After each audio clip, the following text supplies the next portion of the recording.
Namaskar. You are watching Dr. KK Med Talks Fridays with Dr. Anita Kant, non-stop show 1038th episode. Let's have the headlines of the day.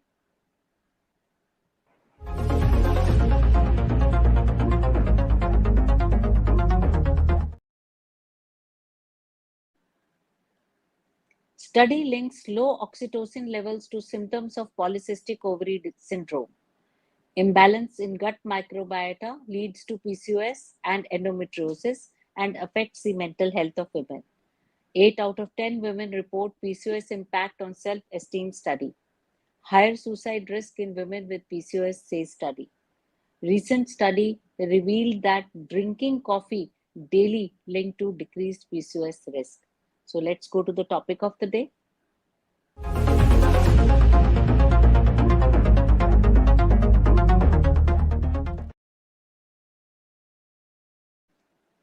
Today, we will be talking about PCOS and mental health. And our special guest who will be telling us all about this is Dr. T.S. Satyanarayan Rao. Dr. T.S. Satyanarayan Rao is a distinguished professor emeritus in psychiatry at JSS Academy of Higher Education and Research.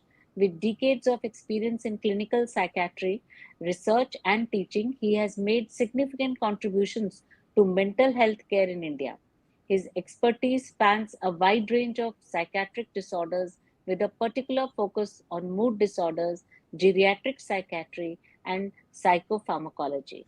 Dr. Rao has published extensively in national and international journals and has been a key figure in shaping psychiatric education and practice, fostering advancements in both academic and clinical psychiatry. Welcome, Doctor. Welcome so much to our show today. So, Thank you so much let us for this invitation. welcome. So let us start talking. Today we will be talking about PCOS and mental health. So the first question that we've got these questions from viewers, and I'm putting the first question to you. What is polycystic ovary syndrome, and how does it affect mental health? Of course. In gynecological practice, this is one of the very, very common syndrome one comes across. I'm married to a gynecologist. That way, I'm frequently referred some of these cases for handling associated problems. We are all well aware that we have a life cycle where certain changes happen, and particularly when we are talking about girls or women, well accepted concept is reproduction, menstruation, associated issues. There are different types of criteria are there, but the important issue is there are certain changes in ovarian function. People have documented certain cysts, maybe additional, more or less, maybe, and because of certain changes, whole lot of issues happen. One of the most important thing is actually, in fact, say when we are trying to talk about puberty and adolescence, there are a lot of things like maybe acne, some hair growth, or maybe eating disorders, and psychologically being little reactive, feeling sad or feeling high, and many of these type of things are common. We all attribute these are all like almost like adolescent related changes, but sometimes we need to differentiate whether it could be related to something organic, and that's where actually the gynecologist will elaborately evaluate the individual for any changes that are happening. So this is related to few of the hormonal changes which actually we see, maybe something like increased androgen like effect, and maybe because of range of things. Of course, one in the high headlines you mentioned about nowadays we are talking about eating and other related disorders, a strong association, how it is actually will look into.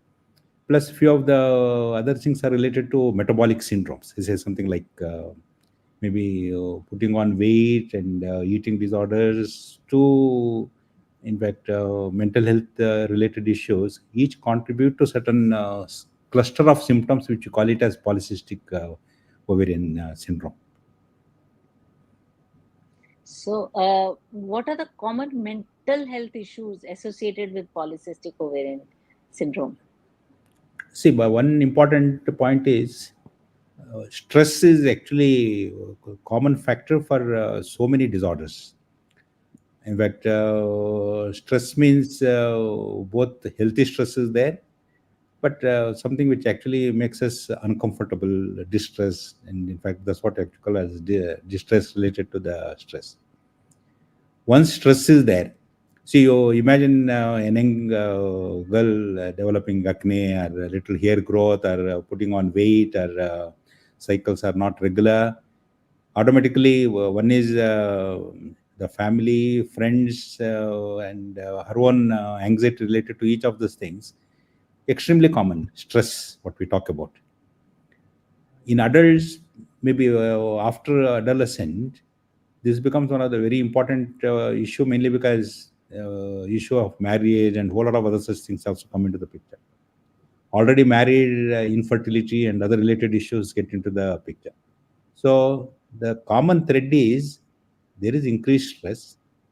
Increased stress leads to anxiety, depression, and in fact, I can quote any number of cases where, including strong suicidal and other related ideas which go along with that, uh, ultimately leading to low self-esteem and other related symptoms. In fact, each of these, whether we are talking about stress in general, mood changes, what which accompanies this particular disorder, or what we basically call the self-esteem and such other related things, they all contribute to specifically establishable syndromal pattern to common general anxiety, depression, and other related things.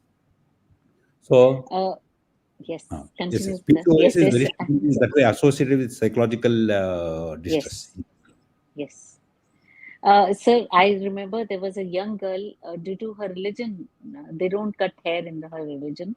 So she almost had a beard, and she would refuse to go to college. And she was admitted with acute depression. So the physical changes that happen, the severe acne, because of the male hormones in PCOS, or the hair growth, especially in visible areas like the facial hair, and the excess weight gain, which is really sometimes out of proportion. So, because of the peer pressure, do these girls tend to become more moody and more problematic? Yes, yes. One of the very common things what we have observed is one is the body image. Everybody is very much concerned. See, Yes, one of the very common observation, particularly among girls, particularly among that puberty adolescent, is they are very much concerned about body image. Add to this cosmetic changes. These yes. two things they make a deadly combination, and they are seeing her own friends who are there, and even in the class, the teachers and the family, you are like this, you are like that, and a whole lot of such is. In fact, in fact, one of the characteristic term I can use here is bullying.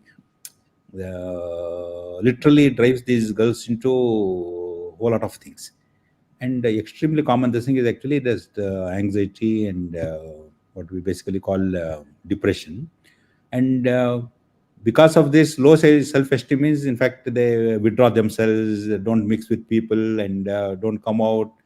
That adds further to the increasing weight, eating, and such other related problems. But basically, what we have seen, majority of the people in this particular age group avoid eating because we'll put on weight like that. You imagine, actually, she is putting on weight for a range of reasons other than actually food itself. They will not be able to understand why this is actually happening, why this is happening to me alone, why actually, in fact, I should suffer in this particular fashion, why I should be the butt of ridicule from others. So these are all very common in this particular age group. And my anxiety is related to married people. See, in many of the families, particularly, many people believe that in the movies and all, they have seen that boy and girl go out for a walk, and next day she is already vomiting. And in certain families, immediately after marriage, the whole concern is actually conceiving.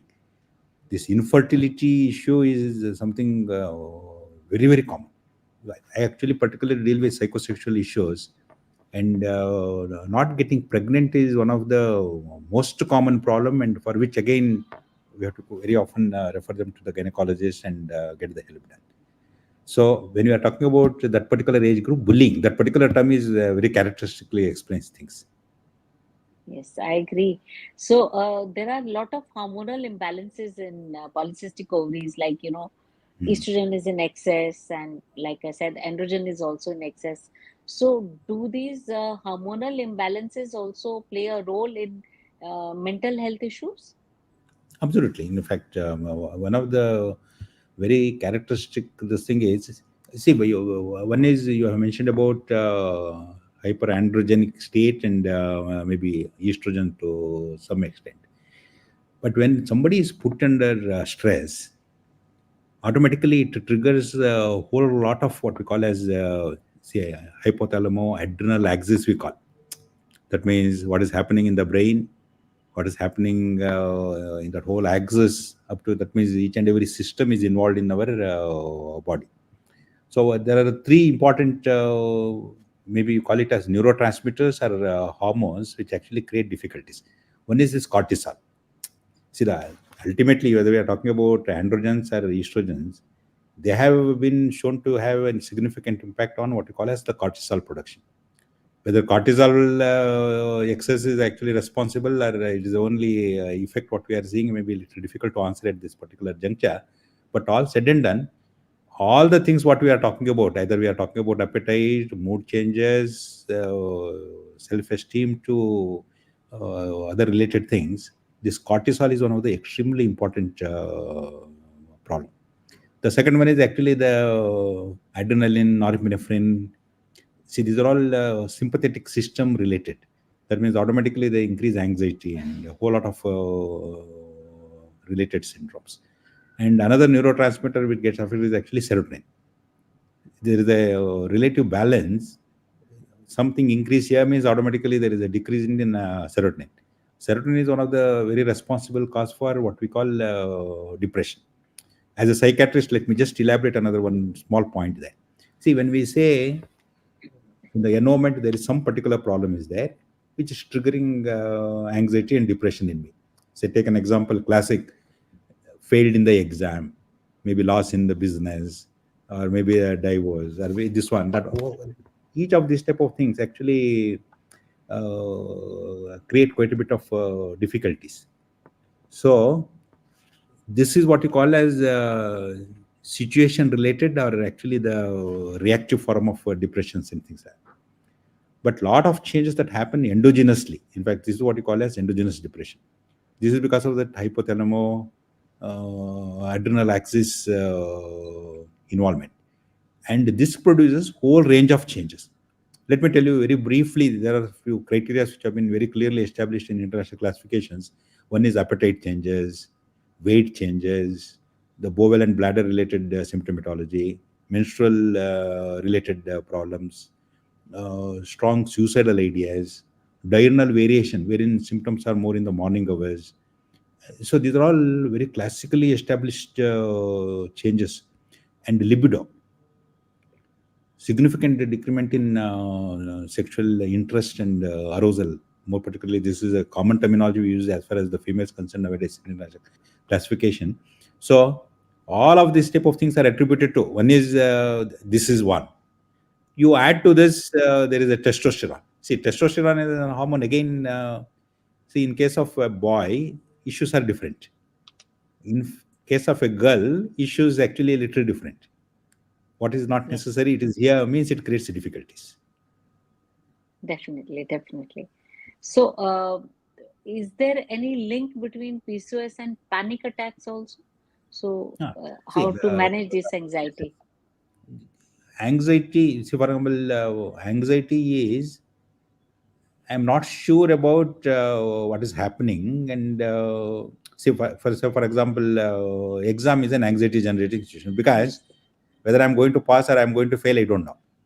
See, if I tell everybody is going to fail, there is no anxiety. Mm. If I tell everybody is going to pass, there is no anxiety. Mhm. Whether I will come first or last, that means where uncertainty is there. So anxiety has psychological symptoms. It has autonomic and other physiological symptomatology. Panic is nothing but very acute anxiety presenting in far excessive fashion. See, because of which each and every system is functioning at a very high level. What it means is, say, for example, take an example, heart. It is beating very fast, and it may be skipping one or two beats. And many of those type of symptomatology, person will feel actually terribly little this thing. He may get that floating sensation. Maybe if I feel I'll collapse, and a whole lot of gut feelings, and feel like running to the toilet, and a whole lot of other such things happen. What it means in general is actually anxiety in a bigger fashion in a very short time if somebody experiences what we call it as panic. All anxiety disorders are associated with panic also. But if panic symptomatology becomes a very dominant picture, now we call it them as a panic disorder itself, in the sense that this is one of the things which is presenting it in a very significant fashion. What it means is, again, from the treatment point of view, certain types of drugs what we give in a generalized anxiety disorder is a little different from in panic disorder, where we need to control the symptomatology very fast. So, like you mentioned, these individuals who have PCOS, they have infertility issues also. So, naturally, here the bullying is from the relatives and Hmm. the elders in the house. It may be their own parents or their in-laws who would want to conceive early, we want a Hmm. grandchild or whatever. So, how can they cope with this emotional stress which is due to their PCOS? It's a, one of the most first what we actually advise them is forget about getting pregnant. See, all the time you are thinking about getting pregnant. See, I have come across ladies with every onset of menstrual cycle, they become so panicky and so disturbed because again the whole cycle has to be repeated, and so many explanations have to be given to the family members. So when we are talking about management of this one, first non-pharmacological and behavioral techniques we have to follow is actually helping them understand the whole issue involved. Second one, range of relaxation techniques are there. Whether somebody talks about yoga or Jacobson's progressive relaxation technique or many other such other things. Other behavioral techniques like positive viewing and future and other related aspects. How actually this is one of the problem at this particular juncture, which can be improved. So there are some issues are there, problems are there. That means first take the individual that anxiety out of this particular pregnancy. Many of them actually once they become engaged with certain other activities, they become pregnant. More they actually feel should become pregnant, they will not be becoming pregnant at all, mainly because that itself acts as one of the major stress factor which interferes with ovulation and a lot of problems. That is one. Bringing the relatives and involving the family is extremely important. In many of the cases, parents, maybe in-laws, husband, other relatives, they do come, and when we do this family counseling and all of that, we have found a very positive and good response in many of them actually.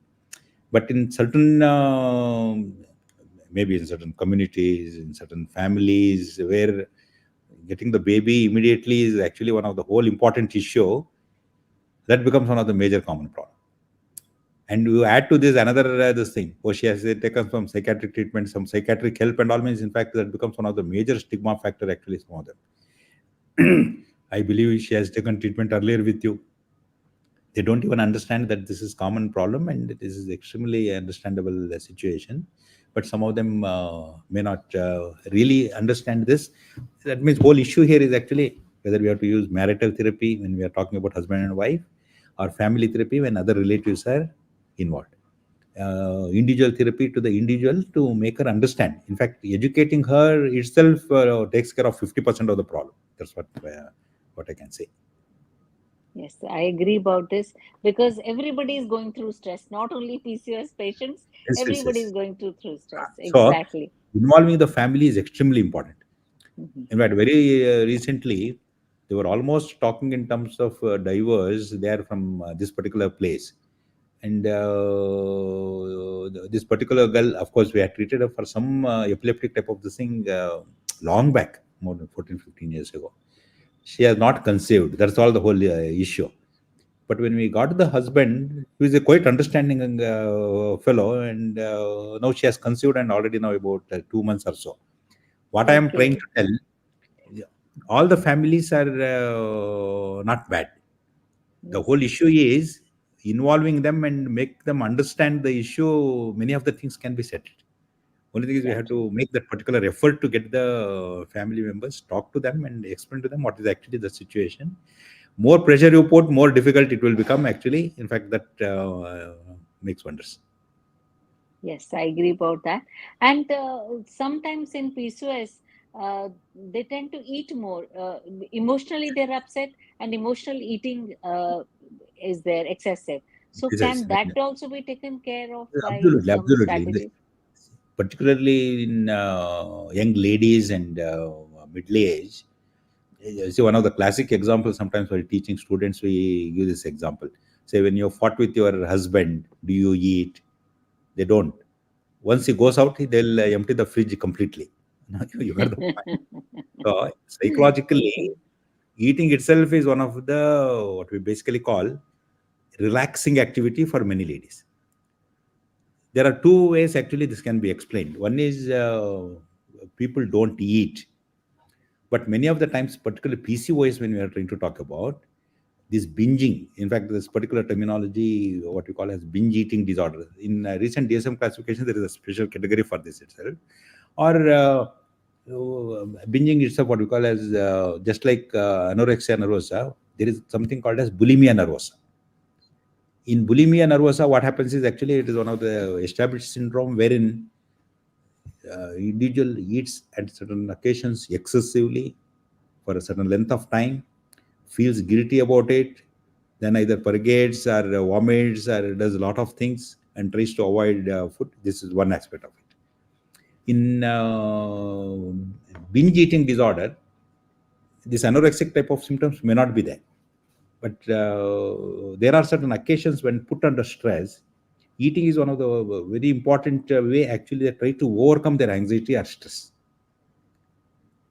So I am trying to differentiate two things. One is actually bulimia nervosa, where this is the other phase of this anorexia nervosa. For example, there may be a lady. These are all actually what we call as body image disorders. Mhm. Somebody almost might have become skin and bones, but all said and done, she still believes that she is actually overweight. They try to avoid Yes. food. So Yes. they actually a whole lot of pathological processes that happen there. Bulimia is another wherein actually, say for example, they're avoiding food for pretty length of time, and then at one particular day, maybe one particular week, she will eat so much that automatically all the advantages what she received earlier it will be lost actually in that particular time. Then they feel Yes. guilty and whole lot of processes they try to induce. So it is a classical syndrome where anorexia, bulimia, eating, both of the things will go. Binge eating, it is eating alone to overcome the stress. Very classically this is. And automatically we are all well aware, we have this gut neurohormones are there. Ultimately, eating is related to, as far as the brain function, two things. One is there has to be something to control our appetite. Otherwise, we keep eating. Yes. I Other thing agree. is actually what we basically call to induce appetite. There are certain things necessary. So in our body, there is a whole balance. This is going on actually. After I eat something, and I'll not eat beyond that for various reasons, maybe. But this particular control mechanism, that balancing mechanism, is gone in certain individuals because of certain hormonal changes. And this has been attributed to again presence of testosterone, to cortisol, to a lot many other hormones. Hormones. It is almost difficult to pinpoint. This is alone which is producing all this difficulty. Something biological, something. Sometime back, I was reading about an article, epigenetic phenomenon, in the sense Yes. that it is there from the beginning itself. There are some people prone for this, Mhm. Yes. I agree. so they try to imply that. So, how does lack of sleep due to PCOS symptoms affect the mental health? See, PCOS symptoms, lack of sleep, any depression disorder, sleep depression is one of the common this. You talk about any anxiety disorder, sleep disturbance is common. When anxiety alone is present, there may be difficulty in getting sleep. When we say depression, We told you that reactive, that means something situational, environmental related. Individual feels a little tired and all of that, but may find excessive sleep and all of that. But in case of endogenous depression, what happens is early morning awakening. See, if somebody was getting up usually at say 7 o'clock, now getting up at 6, getting up at 5, getting up at 4. 4 o'clock is actually one of the very classically used terminology here, because as and as earlier the awakening, it indicates the presence of depression and anxiety. The two major depressive disorder. Almost like what we call one variable which can be highly diagnostic of endogenous depression is actually this early morning awakening. If somebody says that this is actually the symptomatology, then I'm very anxious in the whole of the morning and I feel better only at 10 o'clock, 11 o'clock, 2 o'clock, 4 o'clock in the evening. This indicates that this particular individual is suffering from another major depressive disorder. So it should be treated. That is one aspect of it. Second one, see, the whole range of hormones are involved in this process, actually, what we are trying to talk about. So that also leads to production of certain chemicals in the body which can create difficulties. There is another problem. If those who are putting on weight, obesity with what we call as respiratory syndromes are there. That anoxia acts as an appetite triggering agent, and people keep eating, and one of the well established clinical syndrome linked to that way. So PCOS, some of the respiratory disorders, and what we basically call obesity, they have a very strong relationship to each of these type of things. And sleep disturbance automatically affects a whole range of what we basically call metabolic processes, and this is one of the reasons why metabolic syndromes are extremely common among these individuals. The insulin, which is supposed to act properly, here won't act. The insulin resistance, what we talk about, Yes, to yes. other metabolic syndromes, are extremely common among these individuals. So, this if the emotional instability persists even after starting the PCOS treatment, should therapy be, psychological or psychiatric therapy should be considered alongside the medical treatment? It should be considered. This is one of the very important. See, many of the times I have seen some of the gynecologists writing that B12 supplementation or D3 supplementation or vitamins in general, or many of them actually they will be doing a little bit of counseling also. Don't worry to how actually this is a problem can be handled. But there are some cases where a professional help may be necessary. Yes, This is where actually we have to keep it in mind. Say, for example, say somebody is talking about significant depression, depressive ideas present. When we talk about depressive ideas, it means ideas of hopelessness, ideas of worthlessness, suicidal ideas. These are the things. And there is another depressive triad we call. Depressive triad means feeling negative about self, feeling negative about the world, feeling negative about the future. See, this is one of the major triggering factor for development of what we basically call suicidal and such as a related ideas. Say when we are trying to talk about, for example, September 15th, we are International Day for Suicide Prevention. We talk about. So when you are talking about suicide prevention, depression alone, comorbidities are extremely commonly well documented phenomenon, and where professional help necessary, that should be provided.